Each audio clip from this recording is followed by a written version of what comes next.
Okay, if you don't want to go bankrupt as a music studio, and none of us do. It's amazing to me how many business owners operate their business and they have no idea what their numbers are. Let's make some wise decisions about your finances. How do you build a music school that doesn't go bankrupt? Well, I'm going to give you some hard truths today, and I've also asked a whole bunch of successful music school owners and music school coaches to give their best advice. Usually I let them go first, but I'm so passionate about this one, I'm going to go first, and then I'll let them give you their ideas. In running Build a Music School, I'm going to be honest, man, there are a lot of people that have not made it. Their schools have gone bankrupt. They joined us too late, and it was just too late to turn around a ship that was headed in the wrong direction, and many times we were not able to save them because they left it too late. And so this is a big passion of mine, because if I can get the right advice in front of people early enough, they can actually build a really successful school, have an amazing income, an amazing life with great freedom and fun. But you've got to make sure you avoid some of the things we're going to talk about today. So I'm going to give you two things that are going to help you avoid, going bankrupt as a music school, and then I'll throw to the coaches who are going to give some other ideas. So the first one I want to suggest is cash flow. Cash flow is not profit. Cash flow is literally the money that's sitting in the bank, the cash you have available to you. I've talked about in other videos, cash flow is not the same as profit in the sense that you've got your revenue minus your expenses, and that's profit. Cash flow is different because there's a bunch of things going in and out of your bank account which aren't found on your normal profit and loss statement. So that can be things like debt payments, tax payments, capital expenditure, which is things like buying equipment and vehicles or laptops or whatever you need to run your business that doesn't instantly get tax deducted, but it has to be depreciated. And so if you are not in control of your cash flow, you can actually have a really profitable music school, but it can actually go bust because you have no money. You just ran out of money at the wrong time. And so you actually need to have a tool like hellocashflow.com is an amazing one. That's the one that we've built out of the BAM squad to make sure that you never run out of money. You're in full control of your cash flow and you feel confident about it. That is the number one thing. Like literally almost every business that goes bust, it's usually because a cash flow issue. There are other things, like something else might, drive it to die, but ultimately what kills it is the cash runs out. Either that or they shut it down early because they can see that they don't want to go through that whole cash flow crunch. So cash flow, you've got to stay on top of it and know how to do it. So check out hellocashflow.com, or in module 2 in the BAM Squad library, I'll put a free link. There's a whole section on managing the money side of your music school. So if you have any cash flow problems, any times where money is tight, please go check that out now, because I don't want to be on a call with you in a year's time and I'm saying, dude, why didn't you come join us like a year ago when things got tough? Get in early. It can be solved, turned around, and we're experts in doing that. Okay, so I think you can feel the passion there, but I just want to give you one extra thing for a positive thing for making sure that your school doesn't go bankrupt. Two things you need to balance is growth and strengthening. Okay, and for most people, they're going to be really passionate about one or the other. I'm passionate about both, but if I had to weight them, growth and strengthening, it would be like this. Okay, I love the growth part, the marketing, the getting out there, driving things, new ideas, building, building the school to make it amazing. But the strengthening is not my favorite thing. I can do it, and I do make it part of my role, but I'm best at the growth side of things. So you might be the other way around.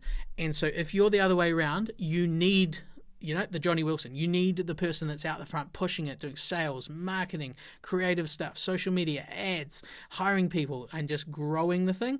And so if you are the growth person like me, you need the people behind you who are strengthening things, putting the documents in place, putting the procedures, the templates, the systems, getting the right people, making sure they're trained. Every time you implement a new idea, they pick it up and they make sure that it carries on at high quality and actually works. And so you don't have 50 new ideas all, half-baked and then just burning everyone out. So think about growth, strengthening. What are your strengths? How do you do both at the same time? Because if you're all in on one or all in on the other, it doesn't work. So those are my two tips for how you build a music school that doesn't go bankrupt. Cash flow and balancing growth and strengthening at the same time. I'm going to hand you over to some of the other amazing music school coaches from our BAM squad to hear what they've got to say, and I'll see you at the end. Okay, if you don't want to go bankrupt as a music studio, and none of us do, you got to plan and you've got to know what your finances are. So typically as musicians starting out and not business people, finances are not our strong suit. It's definitely not my strong suit, but you quickly realize when you run a business and then you start hiring other teachers and hiring a front desk staff and hiring a director, and all of a sudden, you're in charge of 5, 10, 15, 20, 50 employees, that it's more than you just making a paycheck for yourself, but you've got responsibilities to other people. So a couple things. One, simple math, like don't spend more than you make, or make sure that they are smart investments and that you can make your money back. So for us, I'm terrible at budgets. I still am terrible at budgets. I'm getting better. But I always looked at a couple different things, which was if we wanted to spend money on marketing, I just looked at, okay, what is the expected return on this marketing? So if I'm going to spend $1,000 on a campaign, but we're going to get 20 students and we make $100 in profit a month on 20 students, then $1,000 is worth it, because I feel like we've got to keep those students. I mean, if they just stay for a month, then it's not worth it, obviously. But those are the kind of numbers, like how many students is it going to take to be able to pay for this or pay for that? And that's actually a really simple formula that really helped me out in the beginning. Is how much money each student brings in. So you should know that, right? So let's say you're not teaching, you're paying a teacher. The tuition is $200 a month. You pay your teacher $80 a month to teach that student, so you're making $120 of profit.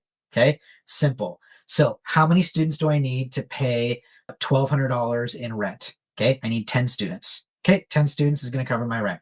How many students do I need to have a front desk person? Front desk person working part-time is going to be maybe $2,000 a month or $1,000 a month, whatever it is. Okay, so I need another 10 students to cover that person. I need to make some income. So how much income do I need to make? Okay, I need 5 students worth. So you can kind of count them in students. It's really a very simple way that I learned how to do that. And it's easier with music studios, I feel like, because everything's pretty consistent that way. It's not like you own a grocery store, like, okay, well, how many gallons of milk versus how many cartons of eggs versus how many bags of whatever, which all have different prices and price points and margins and all that stuff. Just look at it in number of units of how many students or how many units you need so that you can move to the next thing, or how much you expect in return. So that's one thing that I kept very simple. How many students do we need to be able to do this? So that's one thing that helped keep me out of bankruptcy. The other thing that I think is really important is, for the most part, music studios are a seasonal business. So a ton of clients come in, even for us, even today, August and September is our biggest months for new enrollment. And then January is probably the next biggest one. After the holidays, people get guitars or pianos or, fresh new semester. And then all the other months kind of evened out. And then summer hits and it's like a huge drop off, right? It could be 20, 30, 40% of your students take off for the summer. So that was really hard for me, because I looked at it and went, man, we make money 9 months out of the year, but we lose serious money 3 months out of the year. Because if you have a commercial space and you're paying a front desk person, or you have other expenses, utilities, that kind of subscriptions, that kind of thing, those don't decrease depending on how many students you have, right? Your teacher pay might, but all your fixed costs, to keep the lights on, that's not going to change during the summer when you're making a lot less money. So you've got to plan for that. So what we would do, I still do it today, is I squirrel away money every month. So we set out and we go, how much money do I think we're going to need June, July, and August? If we, lose, and I kind of do the math. If we lose like 50% of our clientele for those 3 months, for June, July, and August, how much do we need to keep the lights on? And so I'm going to divide that by 9 months, and my, August through May has got to pay for or September through May has got to pay for my June, July, and August. So that's how I did. And just every year you kind of reevaluate. We start a savings fund. I put away money to that every month, so I know that at least I'm safe in there. And then once you kind of get there and you've got that going, then in addition, while you're doing that, obviously, what programs during the summer, your slow months, can you run? Summer camps, stuff like that. But making sure cash flow is always there is super, super important. One thing that really led to a stable financial picture for me in running my academy for 11 years before selling was that we put marketing at the forefront of our efforts. As long as we were constantly using multi channel marketing strategies, that's where we're putting marketing in several different places to reach prospective customers all throughout the year in many different ways. That marketing effort really helped us to grow steadily and thoughtfully and to protect our financial well being over the history of the business. Let's make some wise decisions about your finances. Listen, you're running a business, you are running a business that is for the good of society and community because you are sharing music, and that is fantastic.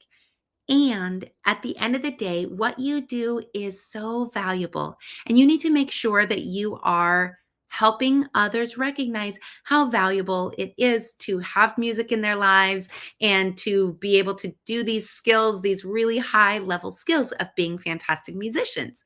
So, when in order to make sure that your business can continue to share that music with other people and that you can move forward with a profit so that your family can be confident and feel like you are doing the things that you want to do and have a little bit of cushion to your own family, I want to help you with a couple of specific things here. So the first thing is to make sure that your business is being valued for the high skills and the wonderful things. So you can actually do like an AI search, even of like how much are music lessons or dance or art or whatever, how much are lessons in near me.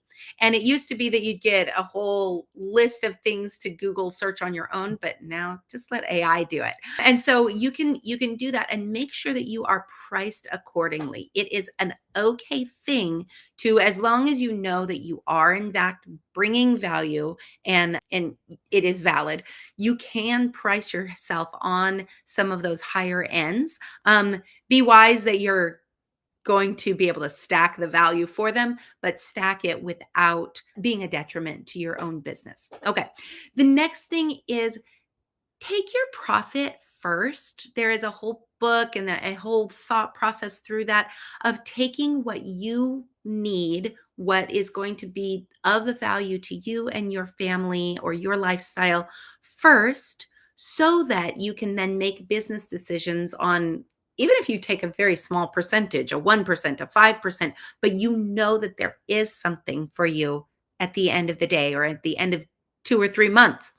Because sometimes people, when you see stories of businesses being managed poorly, a lot of times what's happening is that they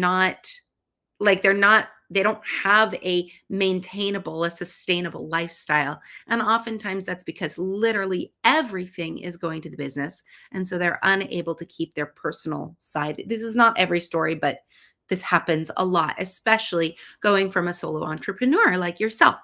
I'm sorry, I didn't mean to call you entrepreneur if that wasn't what you think of yourself as, but if you're building a business on your own, you are. All right, so take that profit first, and if you do want to read the book, I do recommend it. Okay, track everything. I know I don't like to do it either. It feels like, oh, it's such an annoying part of my month or whatever. That's just for me. But make sure you are tracking what is happening with your finances, and even more importantly, or as importantly, is when. Because here's what happens. Sometimes we know, okay, yeah, I might have a slump around a holiday. I might do a half month in December, or the summer months might see people leave. And instead of becoming desperate about those situations when they happen, make sure you're ready. Always be putting aside, okay, this is our summer months plan if we lose more students than we thought.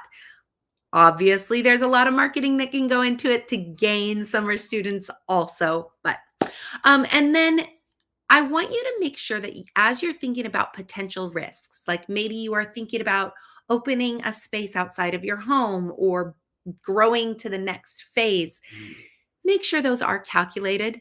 Think of the most risk averse person in your family or in your ear and see if you can create a scenario in which it sells it even to them. All right. Make sure when things are going to come in, how much. You're not really going to know exactly all of those answers, but look at your community with the actual level of risk. If you cannot bring enough in 3 months. So, good luck with your financial decisions, and we've got lots more answers within the BAM Squad modules. So I kind of spoke about this in the last video a little bit, but the best tools that I have found for me as a business owner to manage my cash flow, manage my finances, firstly, the programs in the Build a Music School library. There's a great section there on the business side of your music school and how to get your head around exactly what you need to know and what you need to do. But secondly, using a software such as Hello Cashflow, because if you're like me, you might be a visual person. I can't necessarily look at a spreadsheet with a whole lot of numbers and understand what they mean. So Hello Cashflow is a really great program in its design, in that everything is color coordinated, color coded. There are lots of graphs and tables and a summary of where your money went, how much you made that month, how much you need to put aside for tax, where you might be overspending, where you have a little bit more room to adjust your budget. And I find that having that understanding gives you a lot more certainty moving forward. It's really important to plan ahead for the quiet months as well. Here in New Zealand, we generally take about a 6-week break at the end of the year. So it's making sure that when you are setting up your pricing and figuring out how your budget is going to work across the 12 months, you need to factor in that you're probably only earning income during those around 11 months of the year. So you have to factor in 12 months expenses to 11 months income and make sure that that money is being put aside. And also think of other ways that you can bring in additional revenue, such as holiday programs. I mean, we have 12 weeks of school holidays dispersed through the year here. So bringing those children in to fill up the studio during the quieter times is key to increasing your income as well. You might hold sip and sing evenings. You might have adult mixer nights where they can come and have a social time with their friends and learn a new skill. We sometimes do like movie evenings with popcorn and fizz and show something a little music related. It might be the latest fad that's out there that the kids are all about. And just really always looking at opportunity to increase your revenue. So currently we're looking at licensing our curriculum that we have created as another revenue stream. So all of those things help in those quieter months and help you make sure that your margin is a little larger than it would be otherwise. Keeping yourself from going bankrupt as a music school is just simply knowing your numbers. It's amazing to me how many business owners operate their business and they have no idea what their numbers are. Gross revenue from last month, what was your labor percentage? So what did you pay your teachers and your admin staff? What was your profit, or was there profit? What are you paying yourself? Are you paying yourself? How much are you paying yourself? Do you know your numbers? If you don't know your numbers, you just simply don't know your business. And it's as simple as that. So tracking your data, knowing your percentages. And so when you know that, then it helps guide you as to what the next decision needs to be. Do you need to increase your marketing spend because you don't have enough inflow coming in? Are you overpaying your teachers? Are you underpaying your teachers? So knowing your numbers is everything, and monitoring them and tracking those critical metrics. One critical metric as you start to grow is your retention. If you don't know what your student retention rate is, or another way of saying that is if you don't know what your churn rate is every single month, then you have no idea if you have a leak in the bucket. And so knowing your numbers is honestly, that is the key to not going bankrupt as a music school. Well, I hope you got heaps of amazing advice today on building a music school that doesn't go bankrupt. It's a painful thing I've seen many people go through. You want to build something that you've got to either pass on to family or to sell for a lot of money. I was able to sell my school and have helped many people do that as well. Whatever your exit plan is one day, you want to have something that's amazing, that's able to set you up for the next stage of your journey or fund your retirement, whatever it is. And so you want to make sure that you avoid that bankruptcy thing, because it's very painful, very embarrassing for people who go through it. So you've got heaps of tips there to help you. If you want even more support, check out Build a Music School. Down below, we'll give you a free trial. Come check it out. See why hundreds and hundreds of people are part of it. We've got people in 25 countries around the world building music schools, everything from starting out to, I think the top members got over 7,000 students. I only got to 2,000. And so we got people in with 7,000 students, and 5,000 is some people, heaps of people have passed 1,000 as well, and they are all loving it. But there's heaps of people at every stage of the journey. So wherever you're at, the bankruptcy thing can be a threat. You want to surround yourself with the right people and resources and support to give yourself the best possible chance of building that dream business that you actually want. And the BAM Squad is going to give you that best chance of success. So come check it out for free. Can't wait to hang out with you in there and help you build your business.